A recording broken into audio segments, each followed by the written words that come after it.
Hi everyone. So welcome to the microservices tutorial. So this is the last lecture in the series of microservice tutorial. So in this lecture, in this video, we will be discussing about microservice changes. So changes during the development of any new application, it requires significant time to put in place the mechanism to handle cross-cutting concerns such as externalized configuration, logging, health checks, and matrices. So with microservices changes, it becomes effortless and quick to get started with developing a microservices.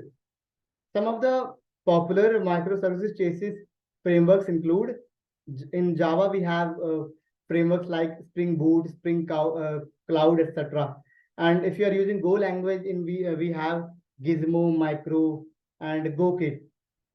The challenges adopting to new programming languages from framework would be difficult because there is need for microservice changes for each programming language framework. So basically all the programming languages have their respective microservice changes. So in this, what is the use of observability? So observability patterns, it focuses on application logging, application matrices, audit logging, distributed tracing, exception tracing, health check APIs, etc. So what exactly all these kind of observability performed by application logging, metrics logging, exception tracking, distributed tracing, health check APIs.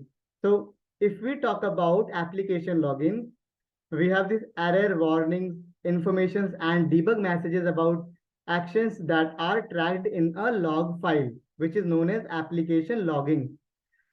Next, we have application matrices. So in application matrices, we gather statistics about individual operations of each service and aggregates metrics in the central location for reporting and alert management. We also use audit logging.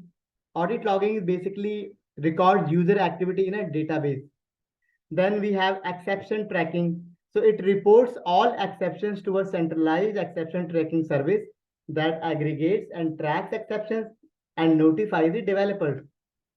Then next we have distributed tracing. In distributed tracing, each external request is assigned a unique ID which is passed to all the services involved in handling the request and also includes a application log message. Then we also have this health check APIs. So health check APIs returns the health of a particular service, a load balancer, service registry, or monitoring services can ping this API to verify if the service instance is available or not. So this is all about observability. Next, we would be discussing about what are the best practices while incorporating microservices architecture. So few best practices are listed on the screen. First one is keep microservices small enough to stay focused and big enough to add value. Always maintain documentation of all the services in common place. In microservices, eventual consistency is always regarded as your friend. Distribute work with load balancer. Each microservice should have their private data and data store in a databases, but not in ephemeral service instances. Layer your security and do not write your crypto code. Aggregation services present on the network boundaries can translate for external work. So these are all the best practices that we should incorporate while working with the microservices architecture. So this is all about this tutorial, microservice tutorial that we had.